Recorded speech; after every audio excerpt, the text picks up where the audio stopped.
할렐루야. 네, 오늘 2부 예배 잘 나오셨습니다. 우리 하나님께서 기쁘게 해주시고 우리에게 새로운 믿음으로 채워주실 줄 믿습니다. 죄송합니다.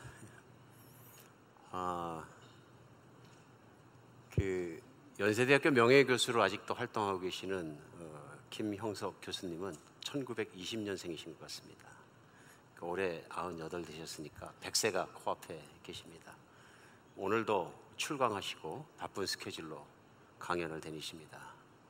참 놀랍습니다. 그냥 100세를 사는 것도 힘든데 오늘까지 쉬지 않고 80세 때에 1년 쉬신 적이 있다 그러시더라고요. 한번 쉬어봤다. 근데 안 되더라. 쉬는 것이 별로 좋지 않더라. 그래서 계속 활동을 하십니다. 이분이 100년을 살다 보니 하는 책을 내셔가지고 수필집에서 많은 걸 또 많은 사람에게 깨닫게 하는 것 같습니다.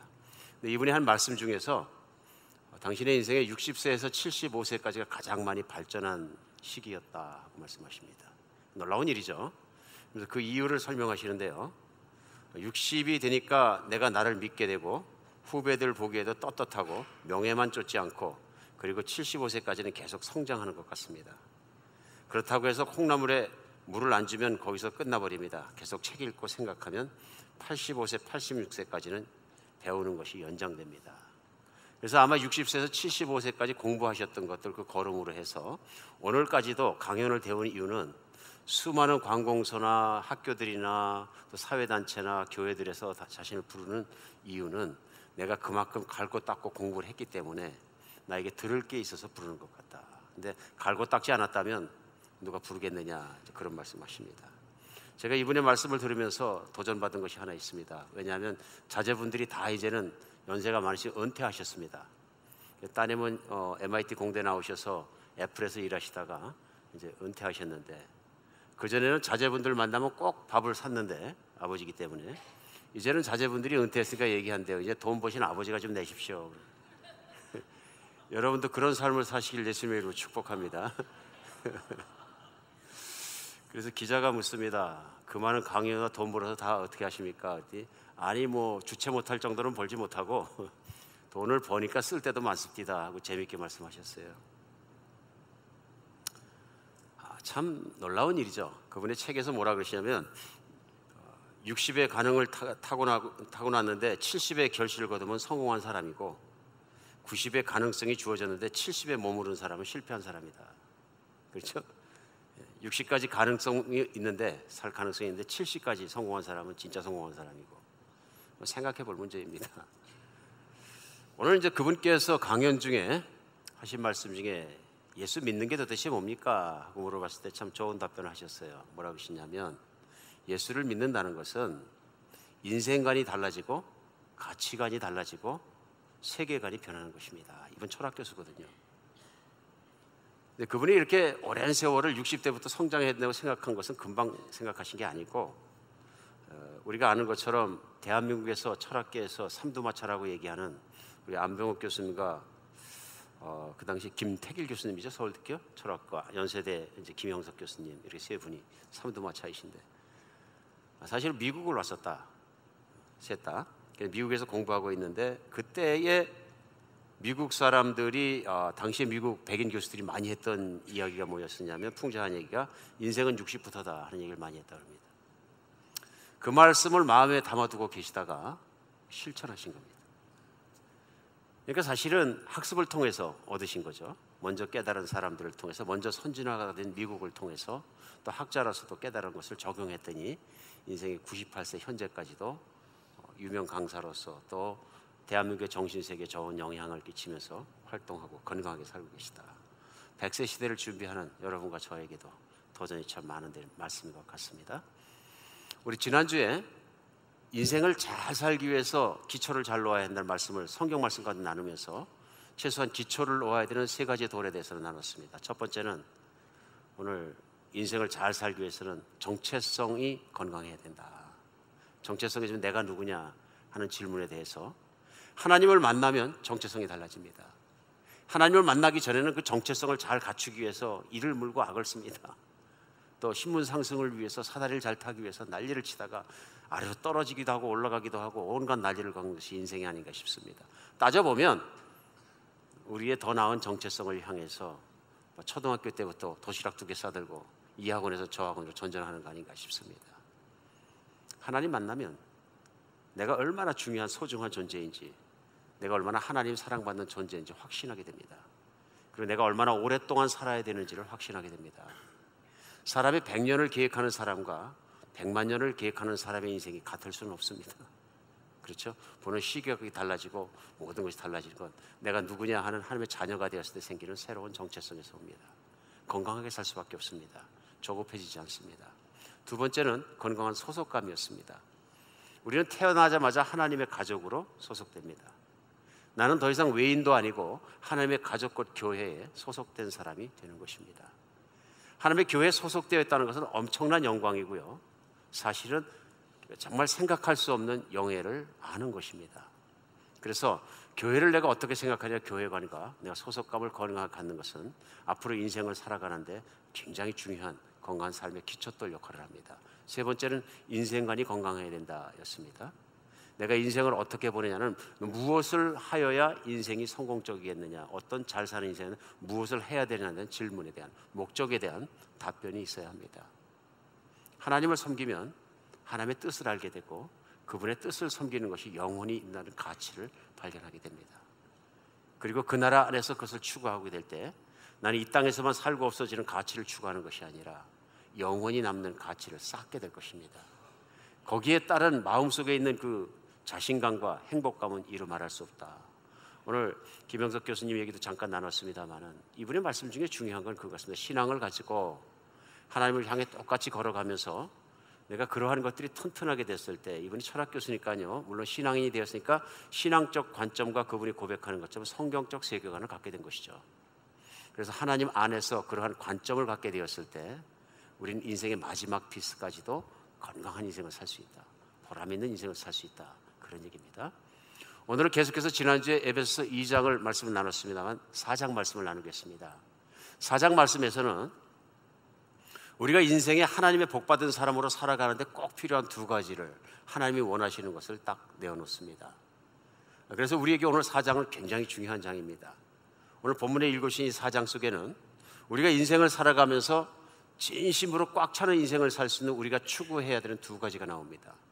그것이 무엇이냐면 하나님께서 자녀된 우리를 향해 바라시는 2가지입니다. 이 2가지가 그냥 흘러 지나가는 한 주일의 말씀이 아니라 내 안에 하나님의 살아있는 생동감 있는 말씀으로 살아있기를 간절히 바랍니다. 왜냐하면 하나님은 그냥 막 소원을 하시는 게 아니라 성경 가운데 인간을 향한 소원을 그대로 적어주셨어요. 인생을 잘 사는 길은 성경에 있습니다. 세상에 수많은 책들이 있지만 개런티하지 못하는 책입니다. 그런데 성경은 하나님께서 우리 인생을 사랑하셔서 한 인생이 잘 살 수 있도록 주신 책입니다. 이 책 안에서 오늘도 우리가 그 정말 하나님의 소원을 발견하고 그 소원대로 길을 찾아가는 여러분과 제가 됐으면 좋겠습니다. 오늘 4장 13절 본문 말씀은 우리가 다 하나님을 아들을 믿는 것과 아는 일이 하나가 되어 온전한 사람을 이루어 그리스도의 장성한 분량이 충만한 데까지 이르니 이는 우리가 이제부터 어린아이가 되지 아니하며 사람의 속임수와 간사한 유혹에 빠져 온갖 교훈의 풍조에 밀려 요동하지 않게 하려 함이라. 오직 사랑 안에서 참된 것을 하여 범사에 그에까지 잘할지라. 그는 머리니 곧 그리스도라. 그에게서 온 몸의 각 마디를 통하여 도움을 받음으로 연결되고 결합하여 각 지체의 분량대로 역사하여 그 몸을 자라게 하며 사랑 안에서 스스로 세우느니라. 오늘 하나님이 우리에게 향하신 첫 번째 키는 뭐냐면요, 우리가 자라기 원하시는 겁니다. 우리는 예수를 믿는 순간, 예수님을 나의 주님으로 받아들이는 순간 새로운 사람으로 거듭나게 됩니다. 기독교는 그냥 종교가 아닙니다. 종교는 어떤 특정한 신에게 가서 내 소원을 빌어서 나의 소원을 이루겠다는 것입니다. 아니면 어떤 종교는 자기의 고행이나 노력을 통으로 스스로 자기를 개선하고 개발하고 더 낫게 바꿔보겠다는 것입니다. 기독교는 인간을 중심으로 한 그런 종교가 아닙니다. 인간의 소욕이나 인간의 욕망을 채워주는 것이나 혹은 인간이 스스로의 노력을 통해 혹은 변화를 통해서 스스로 변화를 통해 신적 경지에까지도 올라가 보겠다는 종교, 인간 중심적인 게 아니다 하는 얘기입니다. 기독교는 살아계시고 모든 것을 만드시고 창조하신 하나님을 만나는 것입니다. 그 하나님의 그 아들 예수를 이 땅에 보내주셔서 하나님을 만날 자격이 없는 인간으로 하여금 그 자격을 획득하도록 과거에 지은 하나님을 무시한 죄를 용서해 주시고 기억하지 않으시고 하나님의 자녀로 삼아 주셨을 때 시작하는 것입니다. 그러면 누구든지 예수님을 주님으로 모시고 그분을 나의 구원자로 받아들이기만 하면 하나님의 자녀가 되는 권세를 주셨다고 요한복음 1장 12절 성경은 확언하고 있는 것입니다. 그러므로 하나님을 믿게 되면, 예수님을 받아들이게 되면 나는 하나님의 자녀가 됩니다. 그리고 하나님의 교회에 소속됩니다. 교회는 복음을 듣고 하나님의 자녀로 태어나는 곳입니다. 뿐만 아니라 교회는 하나님의 자녀들이 자라는 곳입니다. 첫 번째, 예수님을 믿는 사람이 됐다 그래서 내가 다 자라버린 것이 아닙니다. 그 얘기 뭐냐면 이제 막 믿기 시작했기 때문에 신앙적으로는 이제 막 성장을 시작했다 그런 얘기입니다. 그렇기 때문에 무엇이 필요하냐면 자라는 것이 필요합니다. 근데 자라는데 도대체 어디까지 자라는 것이, 성장의 목표가 어디냐. 오늘 13절은 성장의 목표를 분명히 말씀해 주십니다. 성장의 목표는 하나님의 아들 예수 그리스도를 아는 것과 믿는 것이 하나를 이루어서 예수 그리스도처럼 되는 것입니다. 그럼 이 말씀은 우리가 열심히 노력하고 성장하면 신이 된다는 얘기일까요? 그런 말씀이 아니고요. 예수 그리스도는 이 땅에 오신 유일하신 온전한 사람이시자 온전한 하나님이십니다. 오늘 예수 그리스도의 장성한 분량이라는 것은 예수님께서 이 땅에 오셔서 육신으로 사람으로 오셨지만 그분은 하나님이시고 또한 사람으로 사시는 이 땅에 계시는 동안에 사람이 되어야 할 가장 영광스러운 모습을 다 보여주셨습니다. 한 인간이 얼마나 영광스러운 존재가 될 수 있느냐 하는 것을 다 보여주셨다 하는 것이 뭐냐면 하나님을 잘 따르심으로 그렇게 되었다 하는 것입니다. 그것이 본이 되신 것이죠. 그러니까 하나님의 뜻은 뭐냐 하면요, 예수 그리스도를 이 땅에 보내주심으로 말미암아 예수님을 믿는 모든 사람들도 최고의 인간이 되기를 원하시는 것입니다. 그러므로 목표는 예수님처럼 변하는 것입니다. 외모가요? 아닙니다. 그러므로 성경에는 예수님 사진을 전해주시는 것이 아니라 예수님의 말씀과 그분의 삶을 전해주십니다. 그분의 삶을 어떻게 살았느냐 하는 것을 우리에게 전해주시면서 그분의 내적 성품을 전해주시고 그분의 하신 일을 전해주십니다. 오늘 첫 번째, 이 말씀 속에서 우리가 생각할 수 있는 첫 번째, 하나님은 우리가 내적으로 성숙해지기를 원하십니다. 예수님처럼 성숙해지기를 원하십니다. 오늘 그 14절에 보면요, 이는 우리가 이제부터 어린아이가 되지 아니하여 사람의 속임수와 간사한 유혹에 빠져 온갖 교훈의 풍조에 밀려 요동하지 않게 하려 함이라 얘기합니다. 이게 무슨 말씀일까요? 예수님의 장성한 분량까지 자라는 것이 하나님의 뜻이다, 목표를 말씀하시면서 이는, 그렇게 자라는 것은 하나님의 뜻이에요. 인간이 최고의 복을 받고 성취를 다했다는 얘기는 예수님의 내면의 성숙함 같이 나의 내면도 성숙해지는 걸 얘기합니다. 그럼 무슨 이유냐 하면은 영적으로 어린아이, 신앙이 어릴 때는 요동하는 것이 특징이다 하고 14절은 전하는 것입니다. 그러니까 내가 신앙적으로 성숙한 사람이냐 아니냐 하는 가늠을 무엇을 할 수 있냐면요, 내가 얼마나 요동하는 사람이냐 요동치 않는 사람이냐 하는 것입니다. 무슨 뜻일까요? 요동한다는 단어는 우리가 배를 생각하면 쉽습니다. 배는 한 항구에서 다른 항구 목적지까지 가기 위해서 만들어진 것입니다. 근데 이 배가 방향타도 고장나고 엔진도 고장났어요. 그럼 어디로 갈까요? 모릅니다. 정답은 뭐 어디로 갑니까? 물결 치는 대로, 바람 부는 대로 가는 것입니다. 가라앉지 않는다면. 그러니까 세상에 있는 사람들이 사는 것이 마치 이것과 같다 그런 얘기입니다. 이제 그렇게 살다 보니까 어떻게 되냐면 요동친다 그런 얘기입니다. 요동친다. 그러면은 요동하지 않는 바다는 뭡니까? 배는 뭡니까? 예, 앵카로 닷을 내린 배입니다. 항구에 들어가서 배가 안정되기 위해서 뭘 내립니까? 큰 쇠로 만들어서 사슬로 묶어놓은 앵카를 바닷속으로 주르륵 내려놓습니다. 왜 그렇습니까? 그 무거운 쇠덩어리는 지구의 중심을 향해서 갑니다. 그러니까 큰 배일지라도 꼼짝 못하게 움직이지 못하는 게 한 점에서. 그러니까 마치 그와 같이 요동치 않기 위해서 필요한 건 뭐냐면요, 닻을 내려야 합니다. 이 닻을 내리는 것이 뭐냐면 예수 그리스도의 말씀 안에, 믿음 안에 하나님에게 닻을 내리는 것입니다. 한 영혼의 닻을 내리는 것이에요. 그러니까 그 얘기는 무엇이냐면은 하나님 안에 영혼이 닻을 내리면 하나님 안에 안식을 찾는다는 것입니다. 안식을 찾는다. 예수님께서 이 세상에 얼마나 힘든 삶을 사셨습니까? 얼마나 힘든 사역들을 했습니까? 그럼에도 불구하고 그분은 안식했다고 말씀하십니다. 여러분, 안식하면 어디가 생각나십니까? 예, 안식이란 단어는 성경 맨 앞에 나옵니다.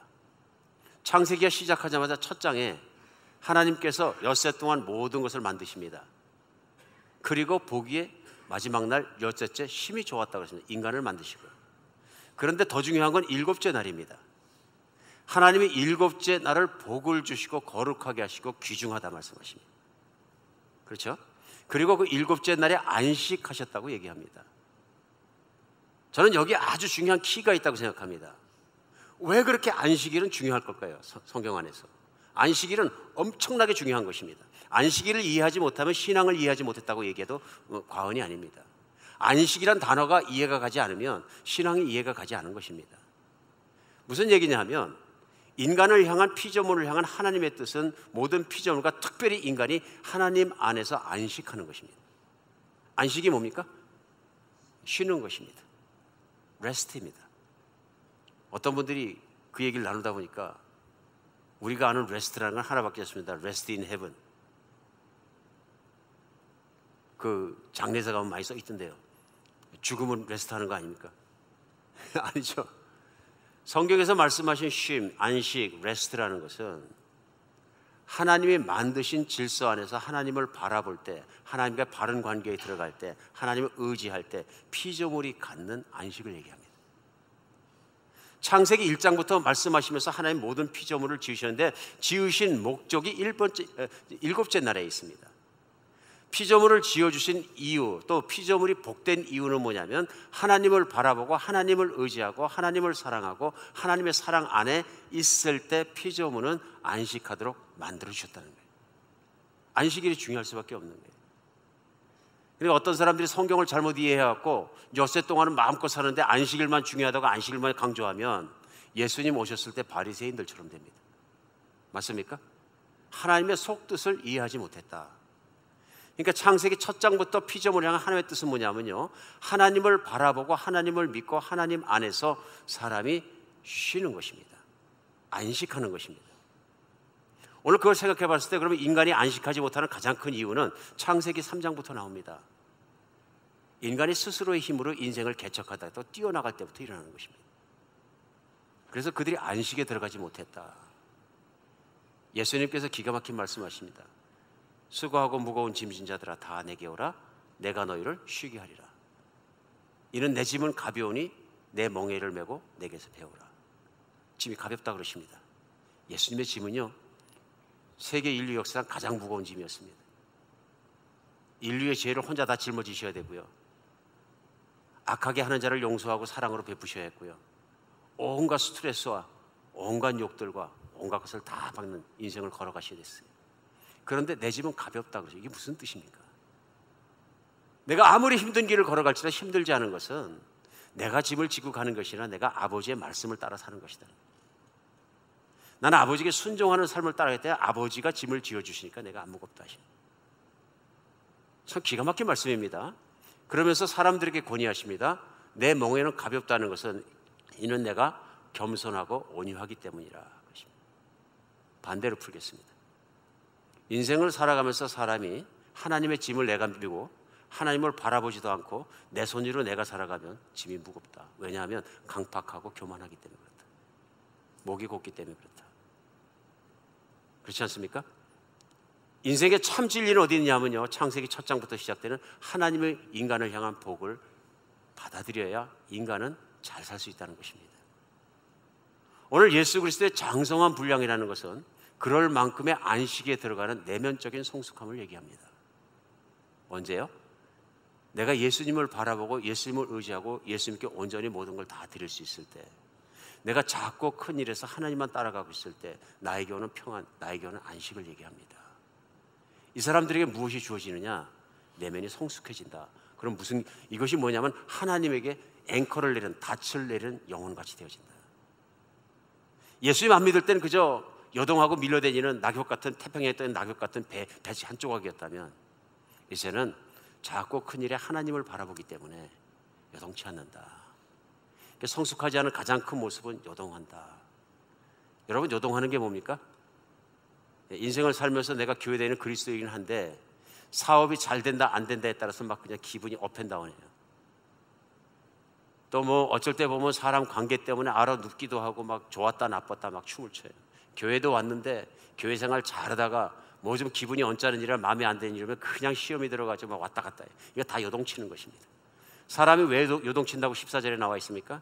예, 정확하게 서술에서 이렇게 합니다. 사람의 속임수와 간사한 유혹. 세상을 살아가다 보면 사람 때문에 요동칠 때가 얼마나 많습니까?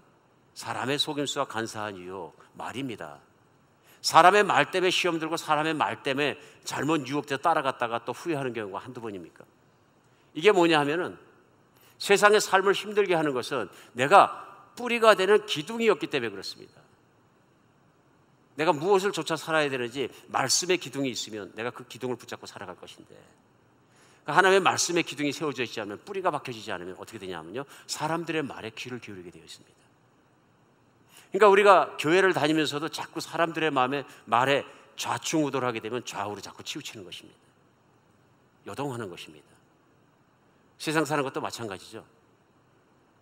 내가 직장 생활을 하면서 사업을 하면서 자꾸 하면서도 마음이 불편하고 죽지 못해 내가 먹고 살기 위해 하는 것이고 힘든 경우가 겪을 수 있습니다. 그것은 사업에 잘 되는 것과 못 되는 것, 직장 생활에 쉽고 어려운 것에 따른 것만 아니라 사람들의 관계가 있거든요. 그래서 내가 아파지기도 하고 내가 상처를 주기도 하고 그런 모든 관계 속에서 우리 요동치는 인생을 경험하게 됩니다. 신앙생활도 그렇습니다. 교회에 와서 평안을 좀 얻어보려고 그러는데 교회에 와서 막 그냥 어쩔 때는 정말로 말할 수 없는 고통과 요동하는 심령을 겪게 되는 것은 왜 그러냐면요, 사람들의 말에 내가 치우치기 시작했을 때 나는 배가 요동치는 것처럼 요동칩니다. 하나님의 뜻은 이런 어린 신앙에서 떠나서 하나님 안에 하나님만 바라보고 살아가는 안식을 누리는 내면의 성숙함 가운데 들어가는 것입니다. 파도가 칠지라도 비가 올지라도 폭풍이 칠지라도 나의 내면은 하나님과 함께 딱 지켜낼 수 있는, 이것이 성숙한 신앙에 이르는 것입니다. 세상이 흉흉할지라도 어떠할지라도 유혹이 닥칠지라도 지켜내는 것을 이야기합니다. 오늘 우리는 그것이 참 좋은 것이다 알면서도 그것에 다다리지 못했을 때는 그 이유를 찾아내야 합니다. 제일 먼저 이런 성숙한 내면을 갖추게 되는 것은 저절로 되지 않습니다. 예수님을 믿고 새 사람으로 태어나는 것은 예수님을 믿고 태어나 저절로 될 수 있습니다. 하나님이 해주십니다.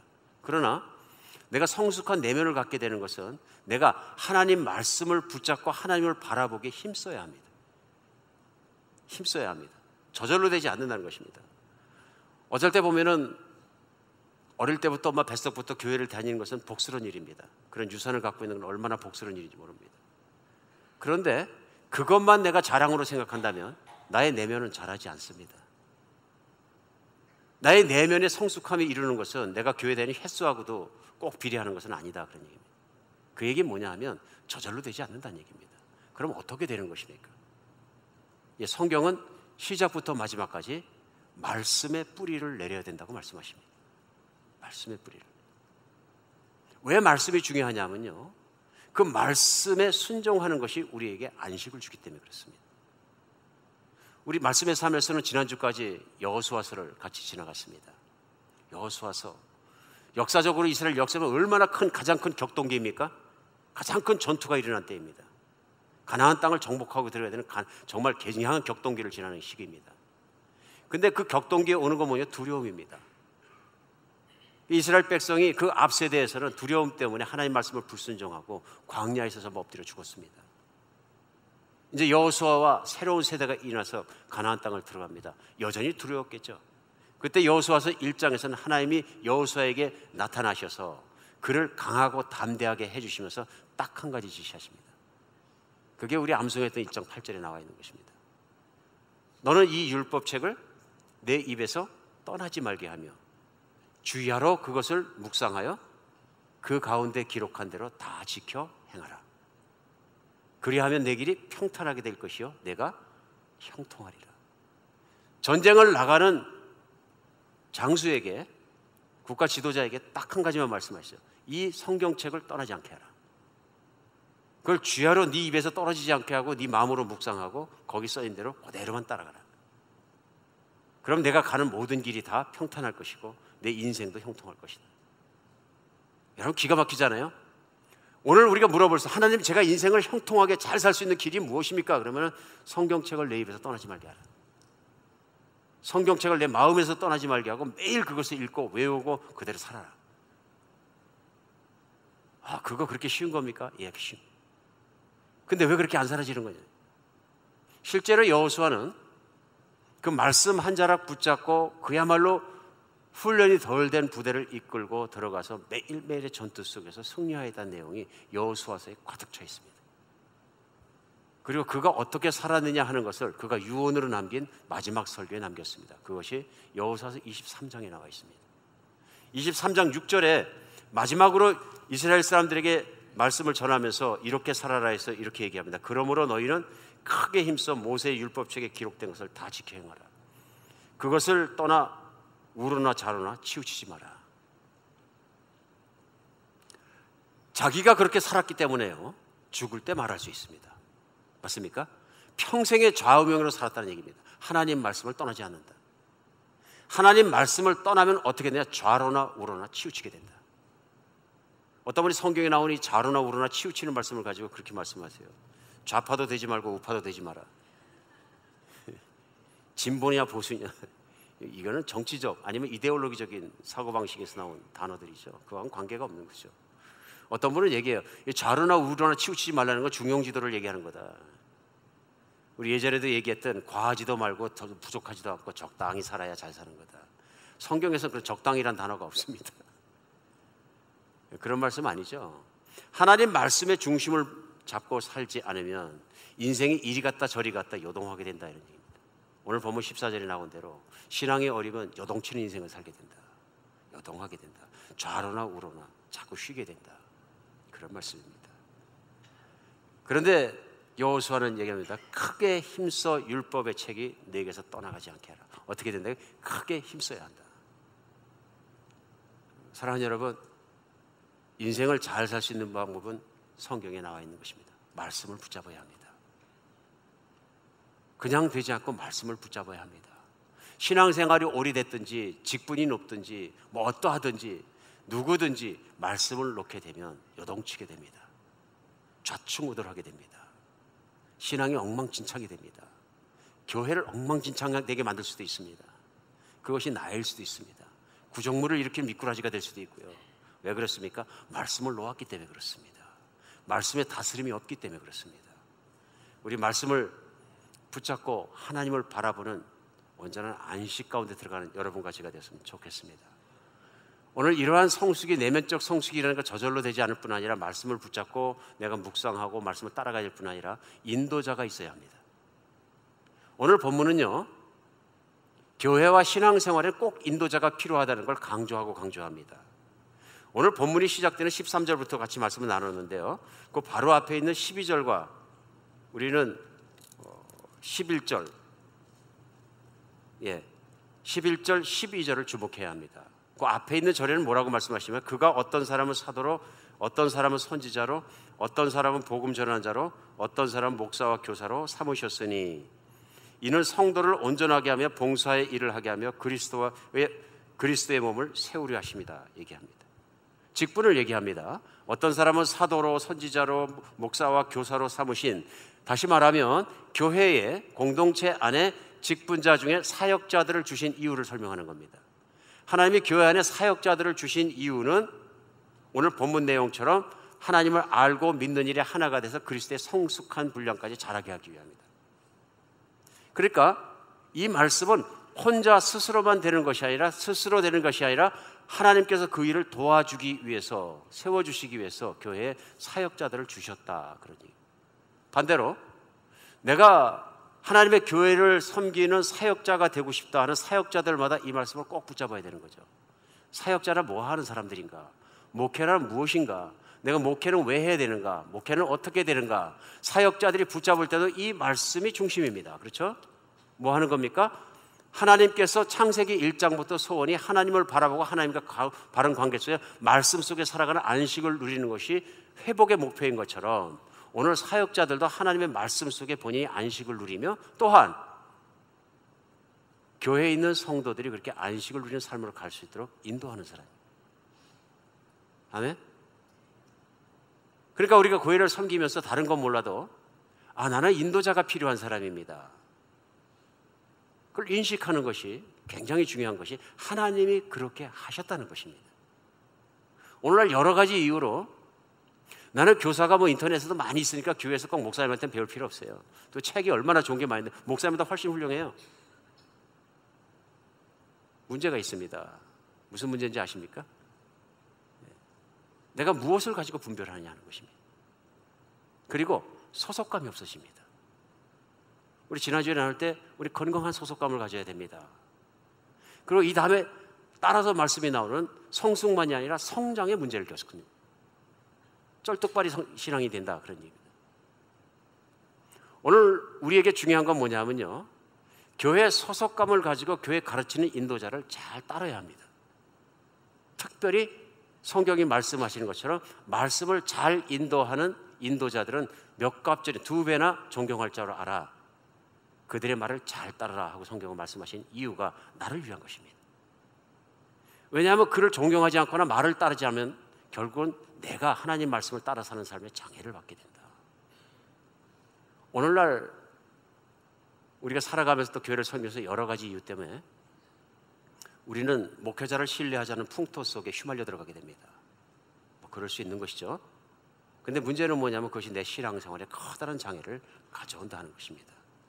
나는 몇 년을 다녔는데도 이 교회에서 목회자와 함께 성경 공부한다거나 신뢰한다거나 그 말씀이 주일 말씀을 신뢰할 수 없다. 그러시면 심각하게 기도하시고 내가 신뢰할 수 있는 목회자와 교회를 찾아서 뿌리를 내리는 게 오히려 현명한 일입니다. 욕하지 말고 블레싱하고. 근데 그것이 안 되면 신앙생활은 엉망진창이 돼요. 이 교회 왜 이래? 막 이러면 얼마나 위험한 일인지 모릅니다. 왜요? 내 신앙이 크지 않습니다.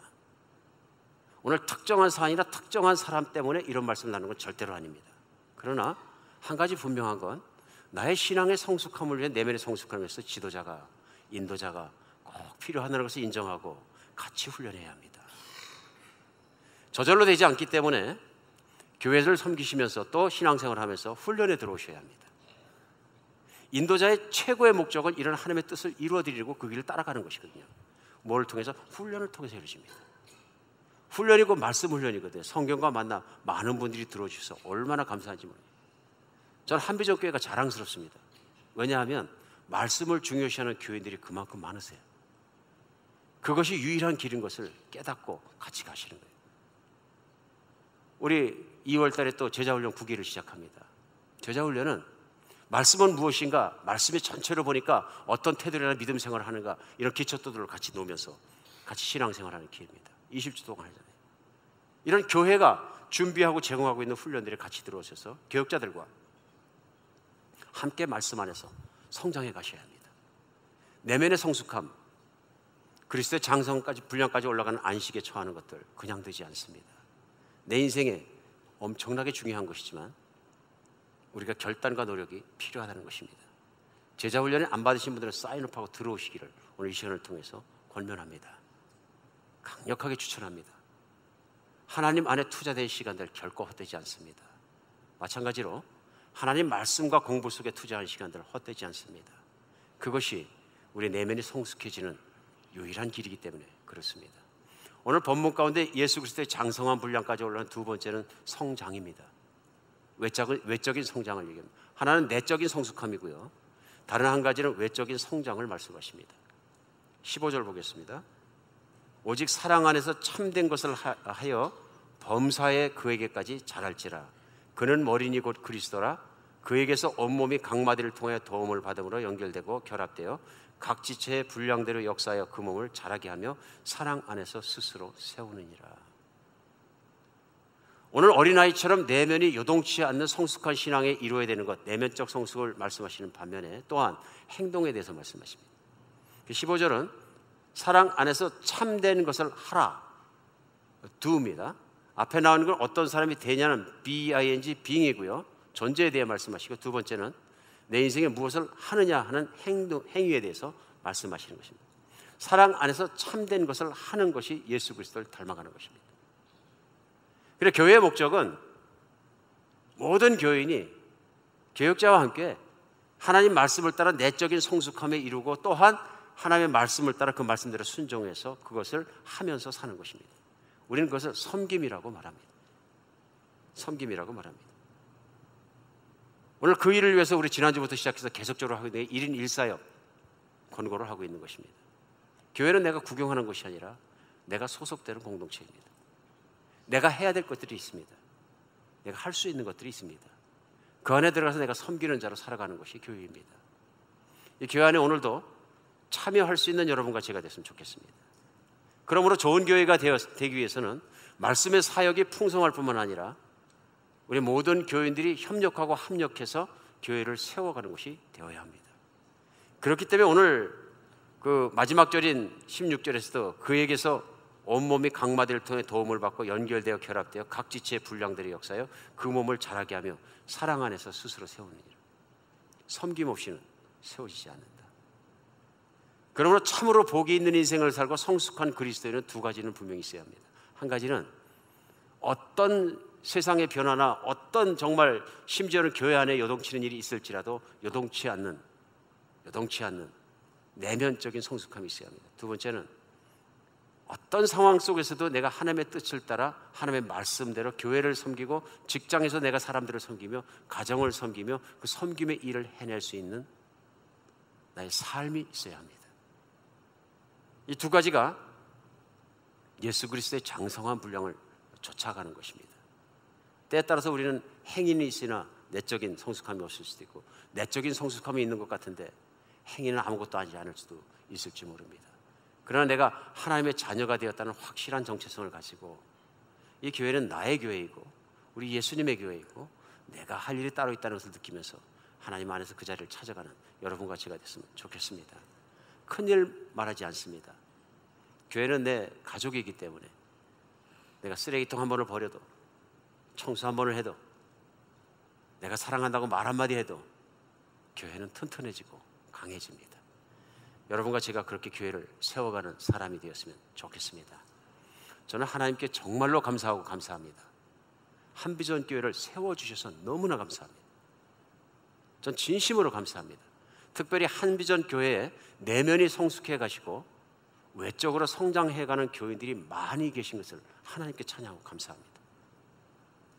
모르겠습니다. 어떤 분들은 판단하시면서 정말? 그러나 저는 확신합니다.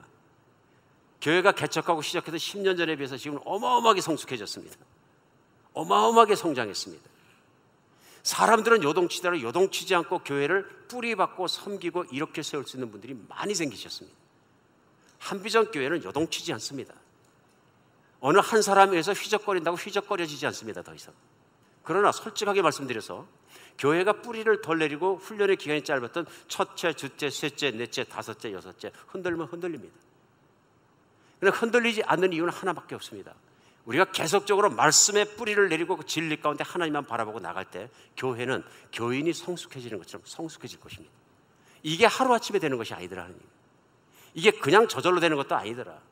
이것은 한 사람 한 사람이 교역자와 함께 애쓰고 하나님 말씀을 쳐다보고 그 말씀만 쫓아가려고 애쓸 때 사람들이 요동칠지라도 무슨 말을 할지라도 자꾸 흔들지라도 자기 마음대로 안 되면 그냥 세상에서 몸부림칠지라도 요동치지 않는 하나님의 은혜가 교회 바닥에서 모든 것까지 흘러간다는 것입니다. 믿으십니까? 우리 정말 교회를 겁대기로 섬기거나 신앙생활을 겁대기로 하는 것이 아니라 하나님을 바라보고 하나님 안에 안식하며 주님을 따라가는 여러분과 제가 됐으면 좋겠습니다. 기도하겠습니다.